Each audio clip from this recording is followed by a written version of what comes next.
The silver promise ring slid across the cafe table, hit Ethan Carter's coffee cup with a sharp clink, and spun to a stop. "I can't do this anymore," Natalie Brooks said without looking away from him. The conversations around them slowly faded as students began turning their heads. Ethan stared at the ring, then back at the woman he had loved for 4 years. "What are you saying?" he asked quietly. "I'm saying I'm done pretending love is enough." Before Ethan could answer, a chair scraped across the floor. Brandon Sterling walked over with a smug smile and slipped his arm around Natalie's waist. "I think she made herself pretty clear, man." Ethan looked at Brandon, then at Natalie. You're with him?" Natalie sighed. "Yes." "For how long?" She hesitated for a second. 3 weeks. The words hit Ethan harder than any punch ever could. "So while I was working double shifts to help pay your final tuition installment." She lowered her eyes. "You were already seeing him?" Brandon chuckled. "You can't blame her, Ethan. Women get tired of waiting for broke dreams." Several students nearby quietly pulled out their phones. One whispered, "This is about to go viral." Ethan ignored them. He looked only at Natalie. "I sold my laptop last month." She blinked. "What? My laptop? The one I used for freelance work?" His voice trembled. "You said you couldn't afford your laboratory fees." Natalie's lips parted. "I sold it because I wanted you to graduate without worrying." Silence. Then Brandon laughed. "Oh, that's actually sad." He reached into his wallet, pulled out a crisp $100 bill, and tossed it onto the table. "Buy yourself another one." The cafe erupted with awkward laughter. Someone actually clapped. Another student whispered loudly enough for everyone to hear. "She upgraded." Ethan slowly stood. His eyes watered, but he refused to cry. "Natalie." His voice cracked. "Just answer one question." She folded her arms. "What? Did you ever love me?" She looked away before answering. "I did." The answer gave him hope, until she finished. "But love doesn't pay rent. It doesn't pay hospital bills. It doesn't build a future." She stepped closer. "I grew up watching my parents struggle every single month. I promised myself I'd never live like that again." Ethan swallowed painfully. So all those promises? They were real. And now? They're not enough. Brandon smirked. "You should thank her." Ethan frowned. "For what?" "For finally choosing someone who can actually give her the life she deserves." Without another word, Brandon and Natalie walked out of the cafe together. The bell above the glass door rang once, then twice. Then they were gone. The room remained painfully quiet. Ethan slowly picked up the promise ring. His fingers shook. One of the students burst into laughter. Another uploaded the video immediately. The broke boyfriend just got dumped. By the time Ethan stepped outside, his phone was already buzzing nonstop. Messages flooded his screen. "Bro, are you okay?" "Man, this is everywhere." "Sorry, dude." He opened social media.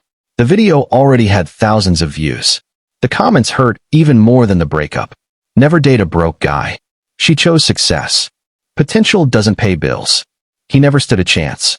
Ethan quietly locked his phone. Rain had started falling. He didn't even notice. For the next hour, he wandered the streets without knowing where he was going. His mind replayed every sacrifice, every promise, every late-night delivery, every skipped meal. For years earlier, he had met Natalie during freshman orientation. She had been lost trying to find the engineering building. "I'm officially late on my first day," she'd laughed nervously. "I actually know where it is," Ethan had replied shyly. "Then please save me." That single conversation changed his life. She loved how kind he was. He loved how ambitious she was. When she couldn't afford textbooks, Ethan bought used copies. When her laptop crashed, he repaired it himself. When her father lost his job, Ethan secretly worked evening deliveries to help her pay rent. Every time she thanked him, he would simply smile.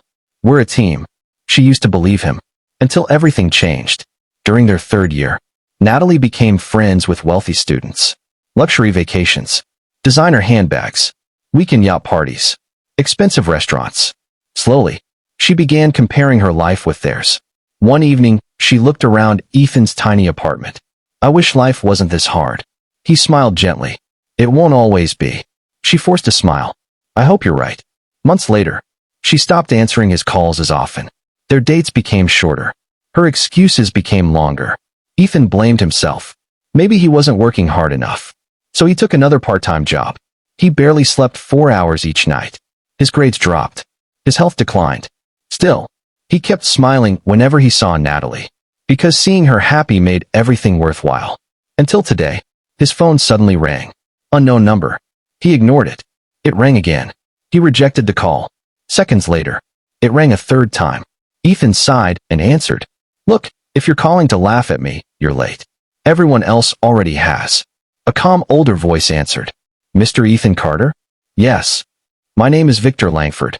I represent Langford and Pierce Legal Associates. Ethan frowned. I think you've got the wrong number. I assure you I don't. I'm calling regarding your grandfather. Ethan stopped walking. My grandfather died years ago. A brief silence followed. Then the man spoke again. No, you never knew your real grandfather. Ethan frowned. What are you talking about? Your biological grandfather, Charles Carter. I've spent the last 6 months trying to find you. This can't be real. I understand your skepticism. I wouldn't believe me either. So why don't we settle this tomorrow? I'm not interested. Victor's tone remained calm. Mr. Carter, I believe you'll be interested when I tell you your grandfather left something that legally belongs to you. Ethan laughed bitterly. I don't have family. You do. I don't have an inheritance. You do. I don't have money. Victor paused. That is where you're mistaken. Ethan leaned against a bus stop, exhausted. What exactly are you saying? I'm saying your grandfather passed away 3 weeks ago, and according to his final will, you are the sole beneficiary of his entire estate. Ethan almost laughed. How much? Victor answered without hesitation. Several $billion. Silence. Cars drove past. Rain continued falling. Ethan looked at the dark sky. This is a prank. It isn't. I don't know anyone with billions. You knew no one because your grandfather spent almost 20 years searching for you after your parents died. My parents. Ethan whispered. They died in a car accident. Yes. Victor replied softly. And after that accident, you disappeared into the foster care system. Ethan's breathing became uneven. No. Tomorrow morning. Victor continued. 9 o'clock. Our office. If you decide not to come, the inheritance process will continue without you. The call ended. Ethan stood completely still. His phone slipped slightly in his trembling hand. Was this some cruel joke? Or had his life just changed forever? If you're enjoying this story so far, don't forget to like the video, subscribe to the channel, and let us know in the comments. If you were Ethan, would you ever forgive Natalie after what she did? Little did Ethan know, walking into that law office the next morning wouldn't just answer his questions. It would uncover a family secret powerful enough to change the course of his life forever. Ethan barely slept that night. Every time he closed his eyes, he saw Natalie walking away with Brandon. Every time he opened them, he remembered Victor's unbelievable words. Several $billion. By sunrise, he still wasn't sure whether he was chasing hope or walking into another humiliation. At exactly 9 o'clock, he stood in front of a towering glass building with polished marble steps leading to its entrance. He looked down at his worn sneakers. This has to be a mistake, he whispered. Before he could turn around, the glass doors opened. A receptionist smiled warmly. Good morning, Mr. Carter. Mr. Langford is expecting you. Ethan looked behind him. Me? Yes, sir. Nobody had ever called him sir before. He followed her upstairs until she stopped outside a large office. Victor Langford stood and extended his hand. I'm glad you came. Ethan shook it cautiously. I came to prove this is fake. Victor smiled. I expected that. He slid a thick folder across the desk. Everything inside has already been verified. Birth certificates, hospital records, court documents, photographs, old newspaper clippings. One picture caught Ethan's attention. A smiling elderly man stood beside a young couple. His father, his mother. His hands immediately began shaking. That's your parents, Victor finished gently. Ethan stared at the picture for several seconds. I've never seen this before. Victor nodded. Your grandfather kept every photograph he had. He never stopped looking for you. Ethan swallowed hard. So where was he? Victor sighed. Searching. Private investigators. Foster homes. Government agencies. He spent millions trying to find you. Ethan lowered his head. And he found me. Too late. Victor nodded slowly. 3 weeks too late.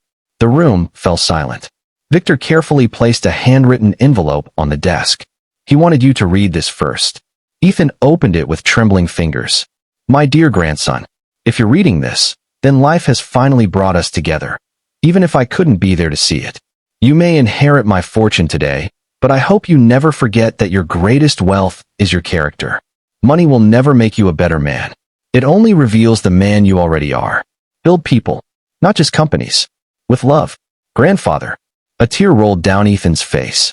Victor quietly gave him time. After several moments, Ethan folded the letter carefully. So what exactly did he leave me? Victor pressed a button. A massive screen lit up. Company logos appeared one after another. Carter Dynamics International. 4 luxury hotels. Renewable energy investments. Technology research centers. Commercial properties across 3 countries. Investment portfolios. Victor looked directly at Ethan. Combined estimated value. $5.2 billion. Ethan laughed. Not because it was funny. Because it was impossible. I don't even have $500.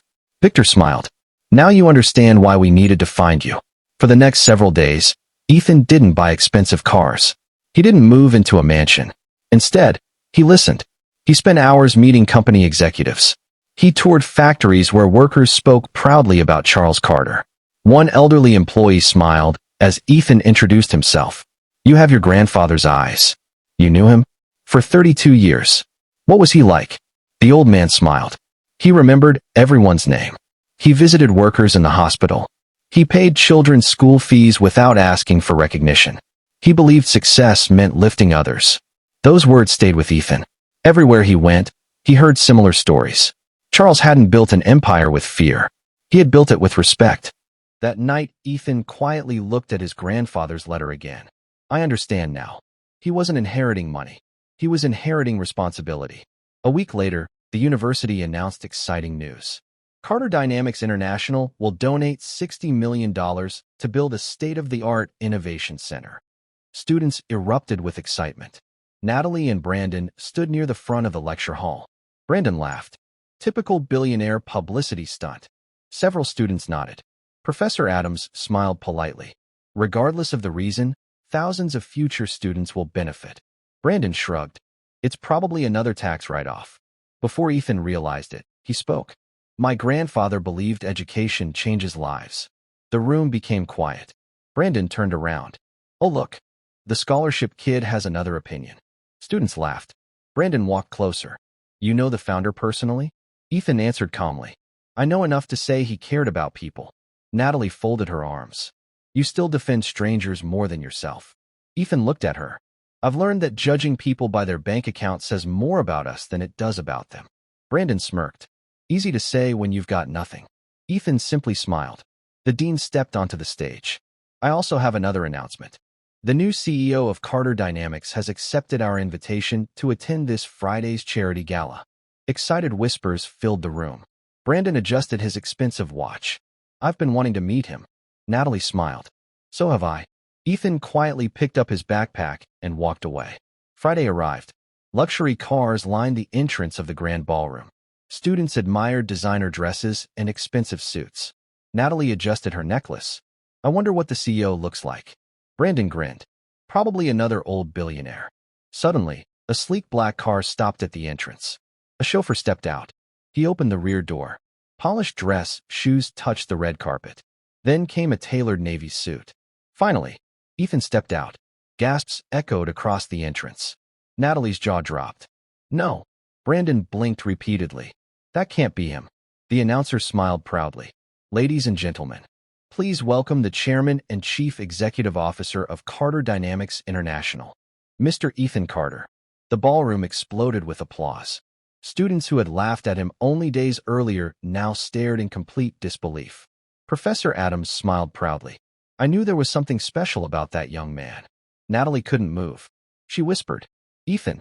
He walked past her without saying a word. Moments later, he stood behind the podium. The room became completely silent. He looked around at hundreds of faces. Some recognized him. Others had no idea who he was. He smiled softly. A week ago, I was sitting in this same university wearing the same old hoodie I've owned for 3 years. Light laughter filled the room. I know what it's like to wonder whether you can afford next semester. I know what it's like to skip meals so someone else can eat. I know what it's like to wear secondhand clothes while people laugh. The room grew emotional. But I also know something else. Kindness costs nothing. Character costs nothing. And believing in someone costs nothing. He paused. My grandfather taught me that success means creating opportunities. So today, I'm honored to announce the Carter Future Foundation, $250 million dedicated to scholarships, paid internships, startup funding, and mentorship for students who only need one person to believe in them. The audience rose to its feet. A standing ovation filled the ballroom. Many students wiped tears from their eyes. After the ceremony, Natalie slowly approached him. Ethan. He turned politely.